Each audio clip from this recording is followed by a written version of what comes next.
ассалому алейкум бинандагони гиромӣ, ба таваҷҷӯҳи шумо барномаи иттилоъотии пайғом.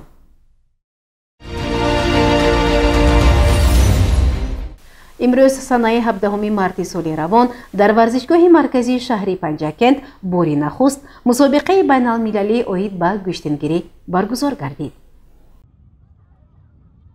ба муносибати ҷашнвораи байналмилалии Наврӯз дар шаҳри бостонии Панҷакент бори нахуст бо ибтикори Кумитаи кор бо ҷавонон ва варзиши назди ҳукумати ҷумҳурии Тоҷикистон, Федератсияи гӯштингирии ҷумҳурии Тоҷикистон, мақомоти иҷроияи ҳокимияти давлатии вилояти Суғд ва шаҳри Панҷакент мусобиқаи байналмилалӣ оид ба гӯштингирӣ баргузор шуд. Ин мусобиқа бо иштироки намояндагони Кумитаи кор бо ҷавонон ва варзиши мамлакат, Федератсияи гӯштингирии ҷумҳурии Тоҷикистон, роҳбарияти шаҳри Панҷакент ва дигар намояндагони расмӣ оғоз ёфт. таври дар Кумитаи тадорукоти ин мусобиқаи байналмилалӣ иттилоъ доданд, дар он беш аз 100 нафар паҳлавонон аз Федератсияи Русия, ҷумҳурии исломии Эрон, ҷумҳуриҳои Ӯзбекистон, Қирғизистон, Арманистон ва Тоҷикистон ширкат варзида, мардон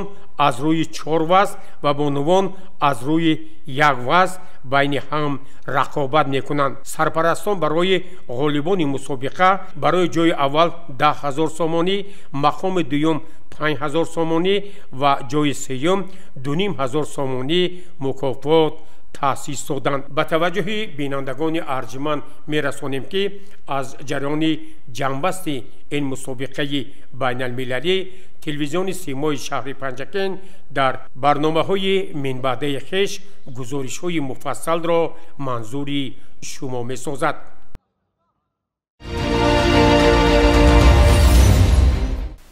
дар ҷамоати деҳоти Лоиқ Шералӣ зимни сафари корӣ раиси шаҳри Панҷакент Абдухолиқ Холиқзода бо рафти корҳои ободониву созандагӣ, вусъати кишту кори баҳорӣ, маъракаи ниҳолшинонӣ ва дигар масъалаҳои вобаста ба рушди деҳаҳои ҷамоат шинос гардид.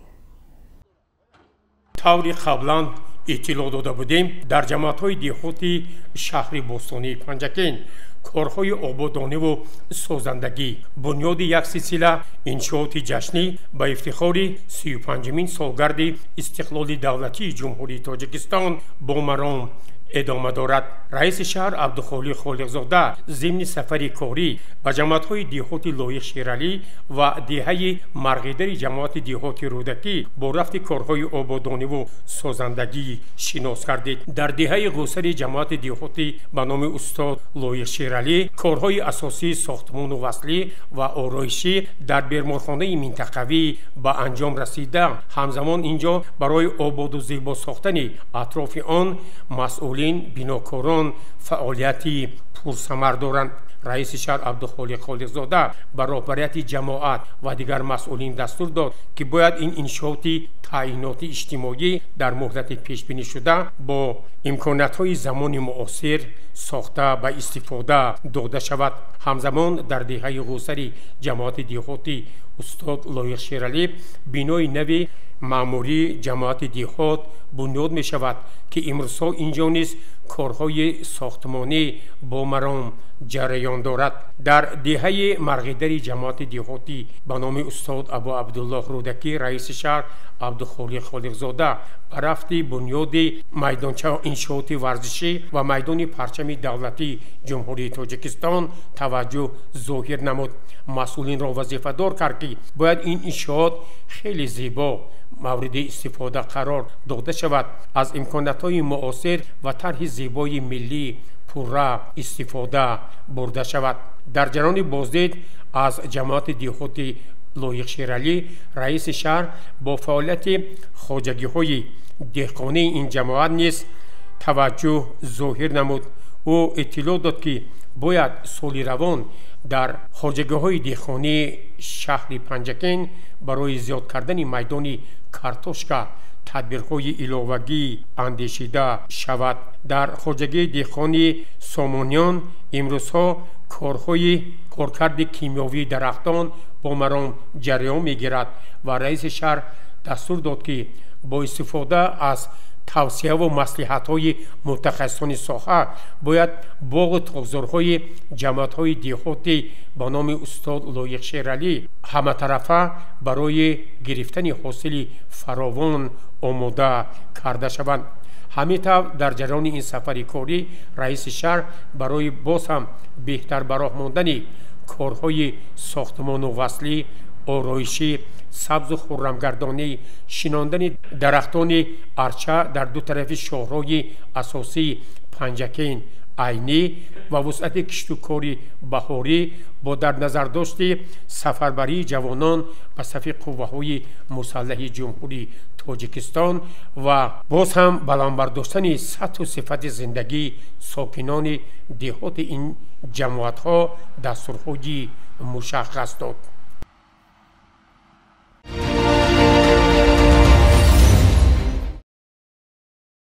дар заминҳои канори роҳи деҳаи хӯйсари ҷамоати деҳоти лоиқ шералӣ бо усули хавозавӣ тогзор бунёд шудааст. зимни сафари корӣ ба ин ҷамоат раиси шаҳри Панҷакент Абдухолиқ Холиқзода аз ин мавзеъ дидан намуда барои тибқи қоидаи агротехникӣ бунёд намудани ин тогзор дастурҳо дод. ёдовар мешавем ки имрӯзҳо барои бунёди ин тогзори хавозавӣ кишоварзони шаҳру деҳоти Панҷакент аз мутахассисони собиқадори шаҳри Турсунзода маслиҳатҳо гирифта тогзоро сабзу хурам гардонинданд. роҳбарияти ҷамоати деҳоти Халифа Ҳасан ва хоҷагиҳои деҳқонӣ тасмим гирифтанд ки дар зиёд намудани кишти картошка ва шиноидани ниҳолҳои ҳамешасабз саҳми худро гузоранд. раиси шаҳри Панҷакент Абдухолиқ Холиқзода дар ҷараёни сафари корӣ ба ин ҷамоат бо рафти кишти картошка ва маъракаи ниҳолшинонӣ таваҷҷӯҳ зоҳир намуд.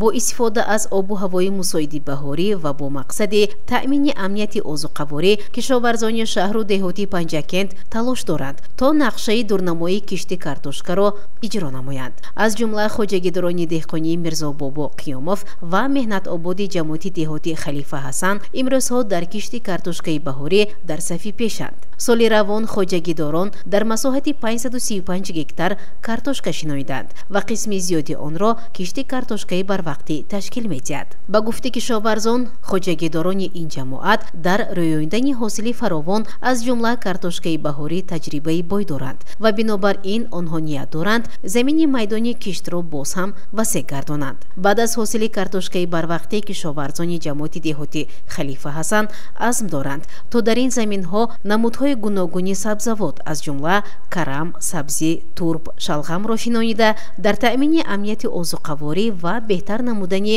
шароити зиндагӣ инчунин содироти он ба бозорҳои дохили шаҳр ва вилояти ҷумҳурӣ бештар намоянд.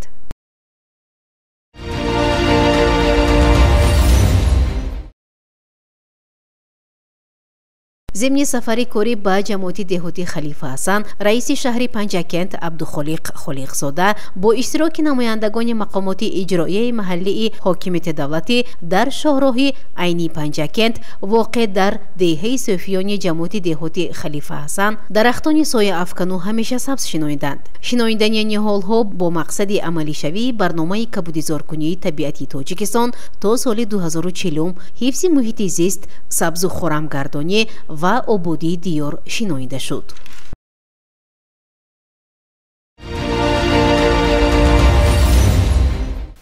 барномаро идома медиҳем.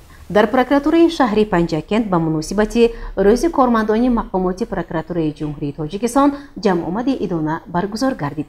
мутаваҷҷеҳ бошед ба гузориши хабарнигорони мо.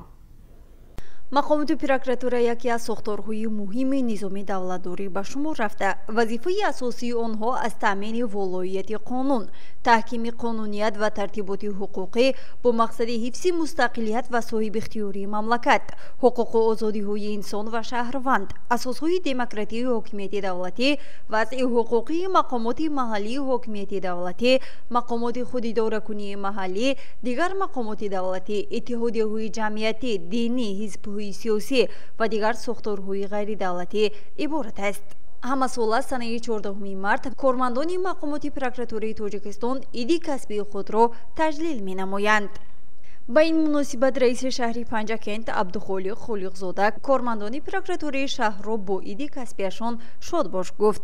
رئیس شهری پنجکent ضمن تبریکات خود قید نمود که نقش و جایگاه مقامات پروکراتوره در نظام حقوق کشور نظارت به اجرای قانونها، پیشگیری نقض قانون و حقوق نظررس است.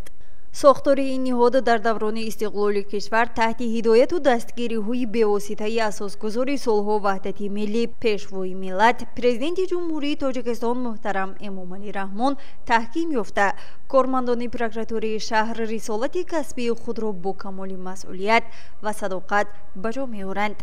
با کارمندان این نهاد سپاسنامه و تحفه‌های خاطروی مقامات اجرایی حاکمیت دولتی شهر پنجکent تقدیم گردید. در عرفه عید بین المللی نوروز باشندگان خانه اینترنت پیرانسالان و معیوبان شهر پنجکent از طرف پروکراتوری شهر مورد غمخوری قرار گرفتند. ما در عرفه تجلیل جشن نوروز قرار داریم. یکی از سنت‌های بسیار خوبی که مردم ما در جشنگیری نوروز انجام می‌دهند آراستن دسترخوان عیدانه و نعمت‌های طبیعت دیار که بیانگر ثروت‌های بای کشور بوده انسان را به سخاوت پیشگی دعوت می‌کند. در عرفه و روزهای تجلیل نوروز رسم و عادت‌های دیگری تاجیکان خبرگیری خویش و تبار با جشن نوروز تبریک کردن همدیگر از حال و احوال نزدیکان پدر و مادر شخصان احتیاجمند کلانسالان پیرانی برنادل با خبر شده می باشد که در فرهنگ مردم ما مقامی مهم دارد. از طرف دیگر گذشتگان ما دست یاری دراز کردن به یتیمان و معیوبان و احتیاجمندان و عائله های کمبزاد را در عرفه هر عید و ایام و به این وسیله شاد کردن دل آنها را از جمله عملهای خیر و ثواب دانستند. با اقدام پروکرور شهر پنجکent عدلیه درجه 1 اسکندر رحمتزاده در مؤسسه دولتی خانه اینترنت جمهوری برای پیرانسالان و معیوبان در شهر پنجکent دسترخوان عیدانه نوروزی گسترده شد. اسکندر رحمتزاده باشندگان خانه پیرانسالان را به جشن بین المللی نوروز شادباش گفته برایشان صحت سلامتی خاطر جمع طبع خوش بالیده و استراحت با فراغت را تمنا نمود. از این اقدام نیک و عمل خیر و ثواب شادی و خرسندی همگان حد و کنار نداشت. دیرکتور مؤسسه دولتی خانه اینترنت جمهوری برای پیرانسالان و معیوبان در شهر پنجکent امید محمد شکورов برای دستگیری و اقدام خیرخواهانه پروکرور شهر پنجکent اسکندر رحمتزاده از نام باشندگان عرض سپاس نمود.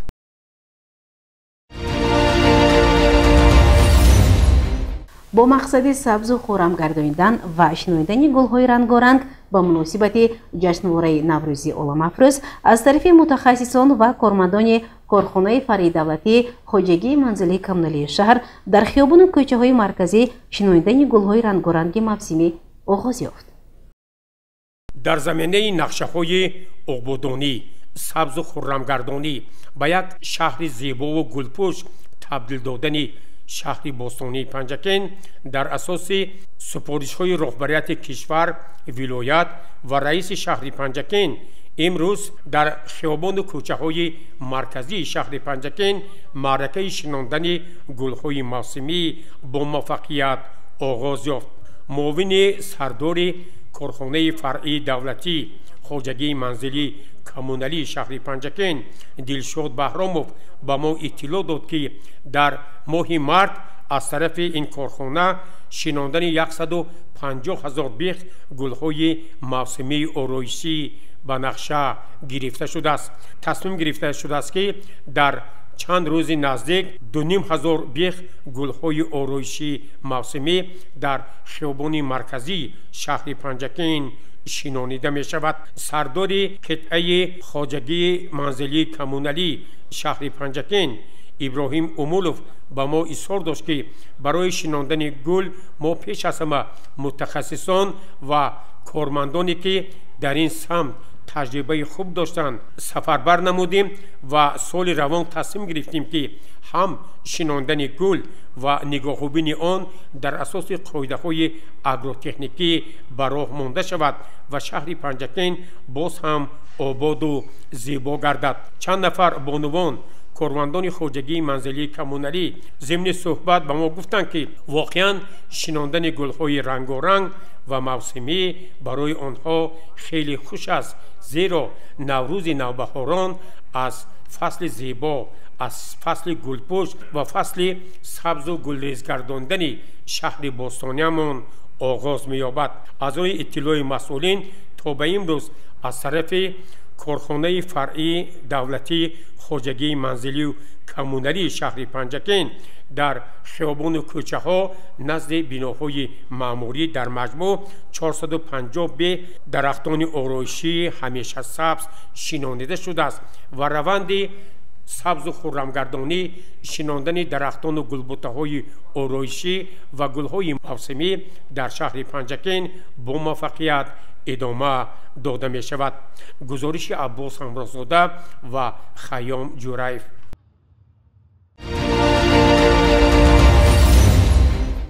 ادامه برنامه اطلاعاتی پیغام. یکی از اثرهای بیزوالی ادبیات کلاسیک فارس و تاجیک شاهنامه ابوالقاسم فردوسی می باشد. در مؤسسه تحصیلاتی میانه عمومی رقمی 47 شهر پنجکین دوره شهری آزمونی شاهنامه خوانی برگزار گردید. در مؤسسه تحصیلاتی میانه عمومی رقم 47 بین طالبان مؤسسه‌های تعلیمی شهری پنجکین دوره شهری آزمونی شاهنامه خوانی دایر گردید. در آزمون غالبان دوره مکتبی شرکت ورزیده دانش و استعداد خود و مهارت سخنوری و قرائت افاده‌ناک را از شاهنامه بیزوالی فردوسی در حضور حکمان نمایش دادند. از روی نامیناسیون دیگر آزمون دانندگان لغت از داستان شاهنامه نیز خوانندگان اشتراک نموده مهارت خویش را آزمودند. در جنبسته آزمون هیئت داوران جایها را معین نموده غالبان و اشتراکچیان فعال را با سپاسنامه و تحفه ها قدردانی نمودند. غالبان دوره شهری و آزمونی شاهنامه خوانی از اشتراک و غالب آمدن خود خوشنود بوده چنین ابراز عقیده نمودند. نصرالدین اول هستم. خواننده صف 10 مؤسسه تحصیلات میانه عمومی رقم 27. من شاد از آن هستم که در دوره شهری آزمون شاهنامه خوانی اشتراک نموده سزاوار جای نمایان گشتم. من به کل خوانندگان مؤسسه ها توصیه می دهم که به این آزمون اشتراک نموده سزاوار جایهای نمایان گردند. به نام خداوند جان و خرد که از این برتر اندیشه بر نگذرد، خداوند نام و خداوند جای، خداوند روزیده و رهنمای.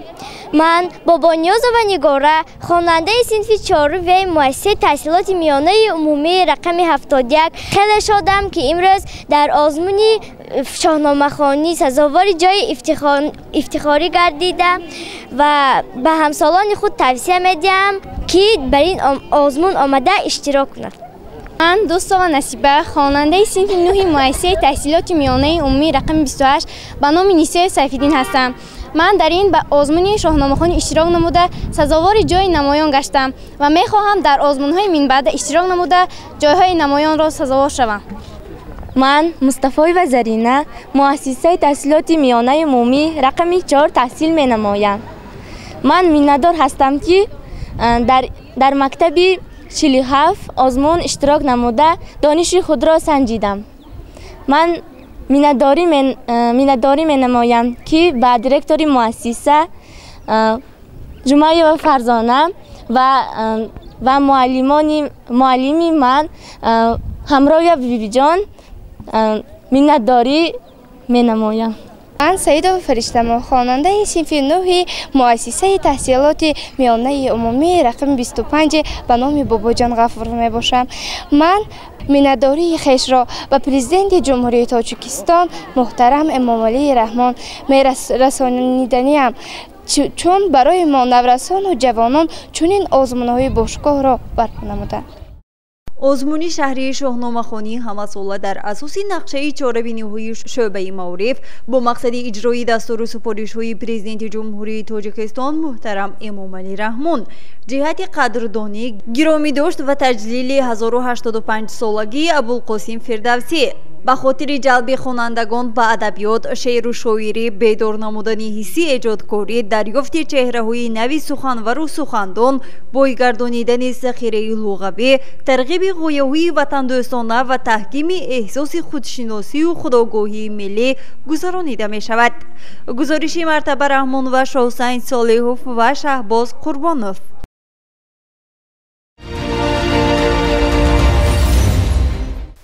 бинандагони гиромӣ ба як эълон таваҷҷӯҳ намоед. маъмурияти шабакаҳои барқии шаҳри Панҷакент ба таваҷҷӯҳи роҳбарони ташкилоту корхона ва идораҳо ҳамзамон ба сокинони шаҳру деҳоти Панҷакент мерасонад, ки бо сабаби анҷом додани корҳои таъмирӣ дар хатти барқи баландшиддати суғд 500 санаи 18 марти соли 2025 аз соати 9 то соати 17 нерӯи барқ пурра қатъ карда мешавад.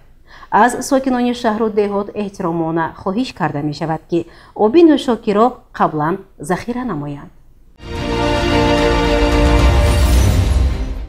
бинандагони гиромӣ, дар ҳамҷо барномаи иттилоотии пайғом ба поён мерасад. барои ҳар яки шумо саломатиро хоҳонем. хайр, саломату сарбаланд бошед.